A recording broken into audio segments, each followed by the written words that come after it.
Halo semuanya, ya kita lanjut ngobrol lagi ya. Ya, saya akan uh, berupaya untuk uh, always come on here, ya selalu datang dengan konsisten, ya untuk berbagi apapun uh, yang menurut saya uh, memotivasi orang, memberi nilai bagi orang, walaupun dengan cara yang sederhana dan juga kehadiran yang sederhana, um, karena saya tahu bahwa uh, ada banyak orang yang akan diberkati, dibangun, dimotivasi dengan apa yang saya katakan gitu ya. Karena ketika kita sudah di dalam Tuhan, uh, walaupun kita belum sempurna, because we all know that we're works in progress, walaupun saya belum sempurna, tapi kita tahu semua kan kita tentu proses belajar. Tapi ketika kita terus immerse ourselves in God's presence and the Word of God, ketika kita terus membenamkan diri kita dalam hadirat Tuhan dan juga firman Tuhan, kita akan berubah gitu ya. Nah, saya nggak punya rencana untuk katakan apapun dalam video saya sebagai kayak tambahan, tapi I just allow the Holy Spirit to lead me what to say gitu ya. Biarkan aja Roh Kudus untuk pimpin aku mau bilang apa. Jadi satu hal yang jadi kesaksian ya. I have to highlight this first. Saya harus garis bawah ini dulu bahwa I don't want to boast about myself. Saya nggak mau menyombongkan diri, tapi orang bisa melihat something in our lives. Orang bisa melihat sesuatu di dalam hidup kita ketika kita grow in spiritual life. Ya, ketika kita bertumbuh di dalam kerohanian. Kemarin itu video posting 9 tahun yang lalu itu kan suka kan Facebook suka kasih tahu kita ada kenangan gitu ya.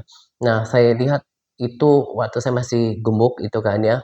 Nah, saya lihat ketika itu kalau saya compare myself from 9 years ago, dari 9 tahun yang lalu, itu udah banyak hal yang berubah di dalam hidup saya, in my spiritual life, dalam kehidupan rohani saya, in my prayer life, di dalam kehidupan doa saya, in my relationship with God, di dalam hubungan saya dengan Tuhan. And people see something different about you. Ada sesuatu yang berbeda dalam dirimu when you live a godly life. Ketika saudara menghidupi kehidupan yang saleh, ya. As I said, tapi harus digarisbawahi seperti yang saya bilang bahwa as I mentioned earlier, seperti yang saya katakan sebelumnya, that of course we're all works in progress. Kita semua belajar. I'm not perfect yet, ya. Saya belum sempurna, gitu. Tapi ada perubahan after years, sampai tahun-tahun committed to obeying God's word in my life, setelah bertahun-tahun berkomitmen untuk melakukan firman Tuhan dalam kehidupan saya. Jadi itu sebetulnya tanda orang yang sungguh-sungguh mengikut Tuhan. Karena firman Tuhan berkata ada kekuatan ibadah itu punya ada kan orang-orang yang beribadah tapi menyangkali kekuatannya. Jadi maksudnya itu kalau kita beribadah sungguh-sungguh di dalam Tuhan, ya, it will change us. It will transform us day by day to be like Jesus. Ya, ibadah itu akan mengubah kita setiap hari untuk menjadi serupa dengan Kristus gitu ya. I hope this motivate you, ya, motivates every one of you, ya, memotivasi saudara untuk sungguh-sungguh di dalam Tuhan gitu ya. Nah, tadi pagi sebenarnya saya pengen making video, tapi karena satu dan lain hal, kemudian baru sore ini ya setelah tadi ngobrol-ngobrol sama kakak saya semakin termotivasi untuk selalu berbagi kepada orang gitu ya. Saya ini aja, saya motivate and encourage myself, saya motivasi aja dan terus bangkitkan semangat diri saya. Misalnya kayak kemarin ya, bagaimana Facebook aja bisa menghargai saya, maksudnya after 2 weeks, setelah 2 minggu I post videos and another posting consistently setelah saya post video dan juga posting biasa konsisten. Facebook bilang kamu jadi konten yang konsisten ya, walaupun saya nggak rayain gitu ya. Terus melihat ada komen-komen yang juga something I haven't seen before ya, sesuatu yang belum pernah saya lihat. Jadi komentar itu bercampur English and Indonesian because they track me. I speak in both languages karena Facebook lihat dengerin saya tuh berbicara di dalam dua bahasa, and as well as they promote my my private account to various countries ya. Akhirnya mereka juga mempromosikan akun pribadi saya not only in Indonesia and Malaysia but also another countries ya, dan juga other countries ya, beberapa negara lain. Dan juga setelah tadi ngobrol dengan kakak saya, of course this is a secret ya, ini rahasia. Tapi setelah saya melihat bahwa itulah yang membuat saya selalu terbeban ya, selain tadi uh, Facebook menghargai dan juga Facebook support my private account now. Mereka memperkenalkan akun pribadi saya sehingga pengikut saya sekarang berlipat ganda lebih daripada uh, 2 weeks ago ya, daripada 2 minggu yang lalu. Dan pengikut saya semakin banyak ya, juga on TikTok ya, I see that the progress there ya, saya juga melihat perkembangan di sana. Jadi uh, um, semakin saya bersemangat gitu ya, dan juga melihat buahnya ada beberapa orang termotivasi gitu ya. Nah, itu yang Tuhan taruh di dalam hati saya bahwa this is what the people need right now. Ya, Tuhan buat saya mengerti bahwa ini yang orang pikir sekarang. Waktu saya ngobrol sama kakak saya, itu yang saya bilang bahwa orang bisa ke gereja every Sunday, but there is no inner transformation. Itulah yang orang bisa keluar masuk ke gereja bahkan pelayanan ini gak spesifik ngomong siapa ya, tapi Christian in general ya, Christians in general, orang-orang Kristen di dalam secara umum, bahwa pergi ke gereja tapi nggak mengubahkan, pergi ke gereja tapi nggak mengubahkan. Nah itu kenapa the Holy Spirit moves my heart this time ya. Roh Kudus mendorong saya untuk bagikan bagaimana supaya ada perubahan hidup, bagaimana kita supaya bisa mengalami kuasa ibadah itu. Kalau ternyata ibadah itu it has great power to change people. Kalau benar bahwa ibadah itu mengubahkan banyak orang, let us testify that. Ya, biarlah kita menyaksikannya gitu ya. Nah, jadi saya menuntun saudara karena saya tahu, saya itu Kristen dari kecil. Saya tahu bagaimana orang keluar masuk gereja tapi hidupnya itu nggak berubah.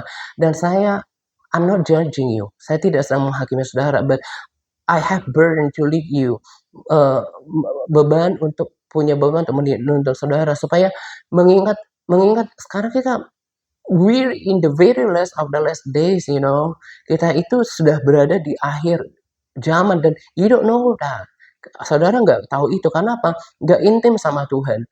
Nah, sekarang bagaimana menuntun saudara yang bersedia untuk dituntun ya, seperti yes, as I said yesterday ya, di sini juga gabungan dari orang yang dulu sudah saya layani, yang berteman di Facebook itu dari 11 years ago, dari 11 tahun yang lalu, yang juga masih bersama saya di WA. Kemudian orang-orang yang saya layani ketika lahir baru, mereka juga berteman dengan saya. Saudara-saudara saya kan terlalu kaku kalau saya harus ngomongin layanin saudara saya gitu ya. So juga teman-teman sekampung gitu ya. Jadi saya tahu mereka itu nggak diajarin yang seperti ini gitu ya. Jadi lewat mimbar yang lagi-lagi saya pakai ini sebagai something that motivates me, sesuatu yang memotivasi saya. I thank God that he gives me a platform like this.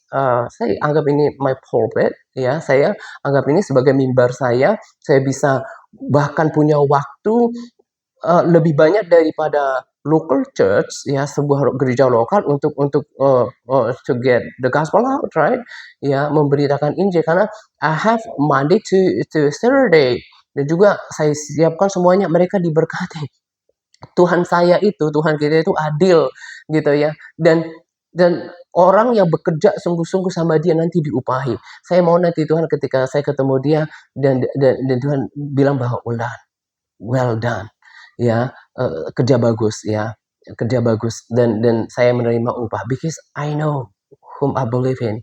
Saya tahu siapa yang Tuhan yang aku percaya dan saya lakukan ini wholeheartedly, sincerely, saya lakukan dengan segenap hati dan juga tulus, gak ada uh, hidden motivation here, gak ada motivasi yang tersembunyi, cuma terbeban menuntun saudara, mengingat sekarang udah di akhir zaman, bagaimana Tuhan itu mau bring in the harvest, membawa tuaian gitu ya. Dan most of you don't know how to start a relationship with God. Bagaimana kebanyakan dari saudara nggak tahu bagaimana memulai hubungan yang baik dengan Tuhan. Makanya di judul ini saya kasih tahu bahwa kalau saudara terpisah dengan Tuhan, misalnya in your everyday life, di dalam kehidupan saudara nggak pernah merasakan Tuhan ya, ya mungkin sih kayak rasa damai sejahtera, senang dengerin lagu-lagu rohani, but basically, tapi pada dasarnya you don't have your good relationship with the Lord. Pada saya nggak punya hubungan yang baik yang dengan Tuhan. Kita juga sama dulu, saya juga gereja tradisi, gereja keturunan yang cuma beragama. But after I born again, saya memulai sebuah journey, spiritual journey with God, and I testify that my life changes. Ya, hidup saya itu berubah gitu ya. Nah, in sorry, ini karena harus semangat ya. Ini awalnya, this is the first step, ya. This is the first step. You have to know, ya. Ini langkah awal yang sudah harus mulai. Bagaimana memulai hubungan dengan Tuhan. Nah, makanya kan uh, saya saya bersyukur udah buat video tentang doa lahir baru buat mereka yang bersedia. And I also put that later the link in the comment. Ya, dan juga nanti link yang dari YouTube, karena yang saya tahu kalau dari itu kan kita bisa bagi linknya nanti ya. Kalau Anda merasa terjamah, you feel like my videos relates to you, saudara merasa bahwa video saya itu kayaknya kena dengan saudara, pas buat saudara, nanti saudara berdoa lahir baru gitu ya. Nah, bagaimana sih kita memulai hubungan sama Tuhan gitu ya? Kita itu sebetulnya di antara saudara yang mendengarkan video ini, saya percaya walaupun kata firman lebih banyak orang yang binasa gitu ya. Tapi saya punya iman kalau sampai udah ngikutin saya dengan karakter rohani seperti ini, dalam pandangan saya at least saudara itu punya niat untuk memiliki kesungguhan yang sungguh-sungguh gitu ya. Nah, dan saya yakin bahwa ada di antara saudara yang nanti akan terdorong untuk iya sih, misalnya yang punya hati, iya sih, Mas gitu ya, atau Pak atau Le gitu ya, ya, atau Om gitu ya, yang pengen memulai hubungan yang baik. This is how you start that. Ini caranya saudara memulainya, yaitu dengan membereskan dulu dosa yang lama. Nah, di Yesaya bilang sebenarnya yang merupakan pemisah antara kita dan Tuhan itu adalah dosa kita. Ya, don't get me wrong, memang semua kita pendosa, tapi ketika ada momen di mana kita melakukan perdamaian dengan Tuhan, misalnya kayak kita bermasalah sama eh, orang tertentu gitu ya. Terus kan akan ada sesuatu yang pemulihan hati, pemulihan hubungan kalau kita berdamai kan. Nah, in the same way, when we come to the Lord to the reconciliation, ya ketika datang sama Tuhan kita lakukan rekonsiliasi perdamaian, itu akan memulihkan hubungan. Walaupun nanti dalam jalanannya, just like a child, or ya seperti seorang anak, or ya just like your children, parent gitu ya, anak-anak saudara, hai orang tua gitu, bahwa mereka melakukan kesalahan. Tapi kan nggak langsung buang kan, ada hubungan yang sudah dipulihkan, cenderung akan give opportunity, memberikan kesempatan untuk mereka untuk berubah gitu ya. Nah, sama. Jadi bagaimana sih untuk saya nggak punya, I wasn't this enthusiastic before. Saya nggak seantusias ini ke Kristen saya sebelumnya. Ya, saya mulai dengan apa? Doa pertobatan dulu. Nah, mungkin saudara pikir nanti dalam perjalanannya kalau saya jatuh lagi, nah itu ada hukum yang berbeda. And I'll share that in a different videos in the days come, di hari yang akan datang. Tapi hari ini saya mau fokus uh, dikit-dikit supaya paham gitu ya. fokus saudara perlu untuk melakukan pertobatan di awal. Itu namanya doa lahir baru. Ikutin nanti di video saya, ya. Adakan perdamaian dengan Tuhan dulu. Nah, mungkin gini, dalam kehidupan saudara nggak yang ya seperti saya katakan, from Monday to Saturday sibuk dengan pekerjaan, jauh dari perkara rohani, bahkan pergi pun ke gereja and yet you don't get anything gitu, nggak dapat apa-apa gitu ya. Nah, di sini saya menuntut bagaimana bagaimana menyadarkan saudara tentang dosa. Mungkin kita katakan saya nggak kriminal, maksudnya itu nggak bunuh orang, nggak rampok orang gitu ya. Tapi dosa-dosa misalnya ya, when we see someone for example, kita lihat seseorang misalnya di media sosial, terus langsung kita, you know who you are, right? Anda tahu siapa diri Anda. Kalau misalnya lihat di media sosial, what's on your mind? Apa yang ada di pikiranmu? Apakah cenderung iri hati atau bilang sok-sokan atau apalah kata-kata yang tidak membangun. Nah, there's something in your heart. Ada sesuatu yang ada di dalam hatimu. Mungkin itu roh iri hati, mungkin itu kebencian, atau mungkin marah. Ketika ada orang salah pada saudara, disimpan panasnya itu, kemudian omongin ke orang lain.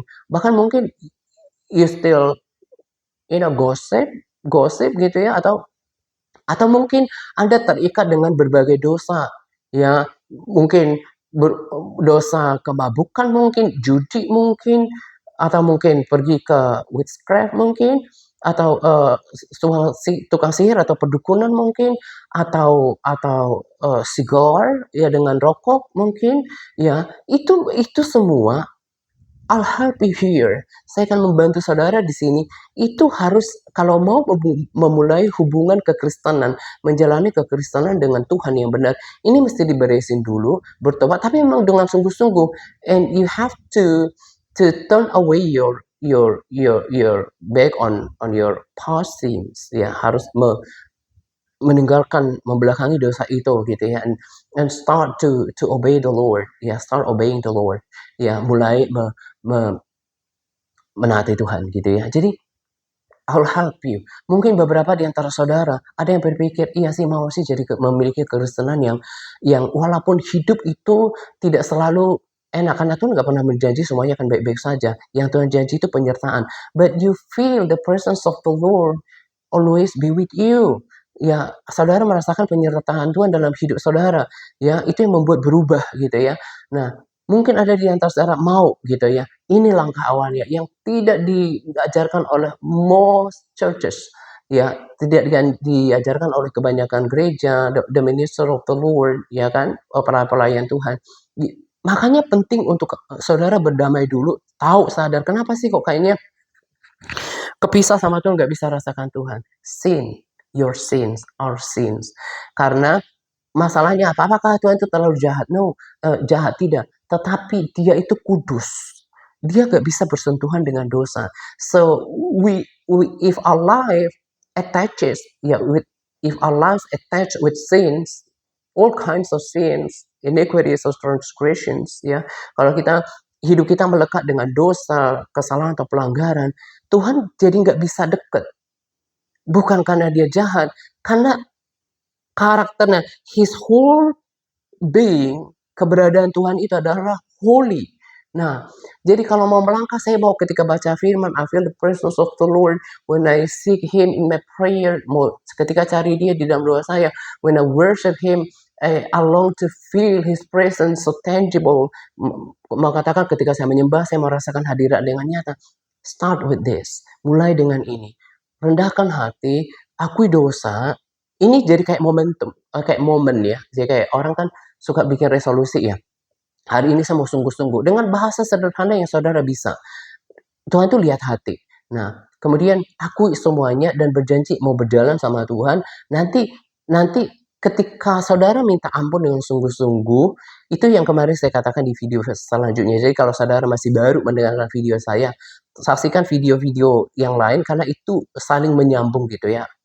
And also there is certain things, ada hal-hal tertentu, and I say that over and over again. Saya ulangi lagi dan lagi gitu ya.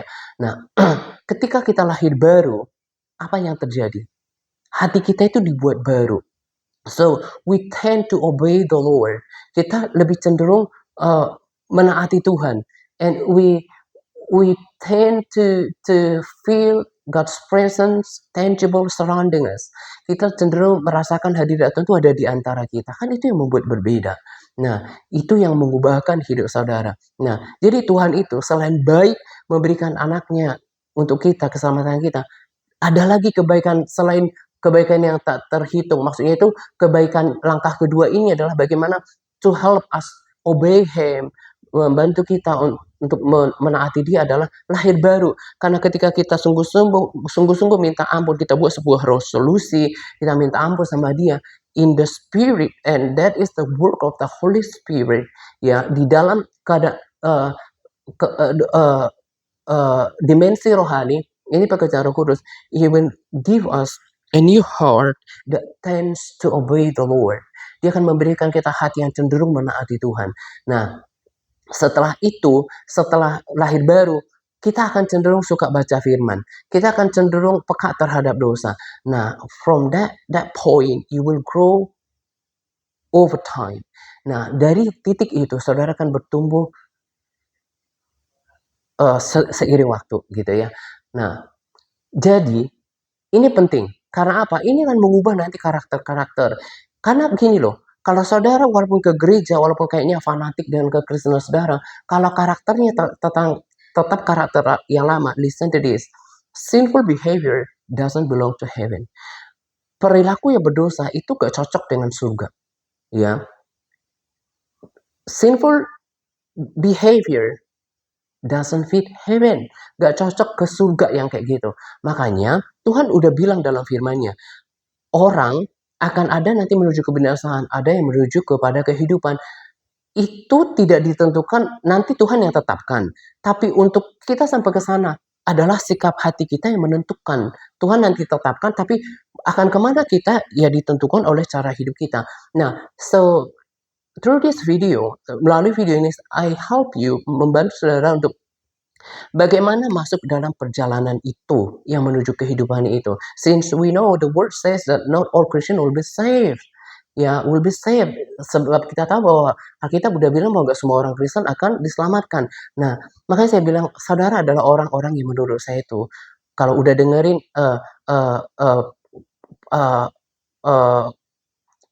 konten rohani lah yang seperti ini, Tuhan berikan kesempatan to change your way of life, untuk memberikan kesempatan untuk mengubah cara hidup saudara. Nah, jadi juga saya rindu ya, selain orang-orang selain di media sosial, orang-orang yang dulu saya layani, ini udah akhir zaman gitu ya, mereka diselamatkan oleh Tuhan. So, ya, humble yourself, rendahkan diri saudara, ambil satu momen, berdoa dengan apa adanya, dengan kemampuan cara saudara berdoa gitu ya. Sorry, I have to periodically check my microphone. Ya, berdoa, minta ampun dulu. Jadi intinya itu perdamaian sama Tuhan. Nah, kalau dia kan bilang di 1 Yohanes 1 ayat 9, kalau kita mengaku dosa, Dia adalah setia dan adil, maka Ia akan mengampuni kita dari segala kejahatan kita, bahkan menyucikan kita dari segala kejahatan, gitu ya. Nah, do that, lakukan itu, and you will see something happen in spiritual life. Saudara akan melihat ada sesuatu yang terjadi dalam kehidupan saudara, kehidupan rohani saudara, dan and you will start having desire. Saudara mulai memiliki hasrat untuk mengerjakan kerohanian, like reading the Bible, pray, worship the Lord, ya. Dan mulai ada rasa ketertarikan itu untuk melakukan aktivitas rohani. You have to know, you have to really know this. Saudara benar-benar tahu ini. That we are in the very last of the last days right now. Kita sudah berada di ujung daripada hari-hari terakhir sekarang. Kalau saudara nggak tahu, misalnya, kita nggak pernah tahu dalam gereja. Yeah, I know. Most of Christian and churches, they are spiritual asleep. Saya tahu kebanyakan Kristen atau gereja itu tertidur secara rohani. Makanya saya bilang beruntung kalau dengerin pesan dari sekarang, karena saya bukan sendiri di sini. Kalau saudara sudah ikutin saya di akun pribadi, saya suka bawa Brandon ya, yang memang sudah sangat akurat. Kalau saya lihat bagaimana Tuhan tunjukkan dia, begitu detailnya penglihatan ini. Saya beruntung dan saya selalu bersyukur sama Tuhan ketemu dengan anak Tuhan ini untuk memotivasi kita, untuk mengerjakan keselamatan kita. Jesus is coming soon. Ya, Tuhan akan datang segera. Let me pray for you. Sini saya akan berdoa untuk saudara ya. Tuhan, aku mengucap syukur untuk waktu ini. Terima kasih untuk kesempatan untuk menyampaikan kebenaran-Mu. Bapak, aku berdoa supaya pesan ini jatuh di dalam setiap hati yang gembur. Aku berdoa tolong mereka, Engkau mengasihi orang dan Engkau menginginkan keselamatan orang. Roh Kudus bekerja through this video, Lord, bekerja melalui video ini. Touch every heart, please, Lord. Jamah setiap hati, Lord. Soften the hearts, Lord. Lembutkan hati mereka, supaya mereka mau membereskan hubungan dengan Tuhan. Sebab sesungguhnya Engkau ingin menyatakan kasih kepada mereka. But there are barriers, ada penghalang-penghalang, karena because you are holy, Engkau kudus, dan gak bisa bercampur dengan sesuatu yang kotor. Tetapi the moment we humbly asking for forgiveness, we confess our sins. Ketika kami datang merendahkan diri, minta ampun, Engkau akan mengampuni kami. Aku berdoa supaya Roh Kudus menginsiapkan setiap orang yang mendengarkan video ini akan kebenaran, dosa, dan penghakiman. And this moment will be something that special moment for every one of them, Lord. Momen ini menjadi yang istimewa buat mereka, karena hari ini mereka ambil komitmen untuk berdamai dengan Tuhan, mengakui semua dosa mereka. Amsal katakan, siapa yang mengakui dosanya dan meninggalkannya akan disayang oleh Tuhan. And this promise will happen in every life. In Jesus' mighty name, I believe the Lord. Dan aku berdoa supaya mereka melakukan pertobatan, dan Engkau akan segera mengampuni mereka. Sekarang Engkau setia dan adil, dan mereka ready to continue their spiritual journey in the days ahead. Dan mereka akan siap untuk melanjutkan perjalanan rohani mereka di hari yang akan datang. Thank you, Lord, for this time of prayer. We bless your name, and we give you glory, power, and honor, because you deserve it all. Karena Engkau layak untuk itu semuanya. Terima kasih Tuhan, dalam nama Yesus kami berdoa ya. Lakukan itu, and you will see that your life start changing in the days ahead. God bless you.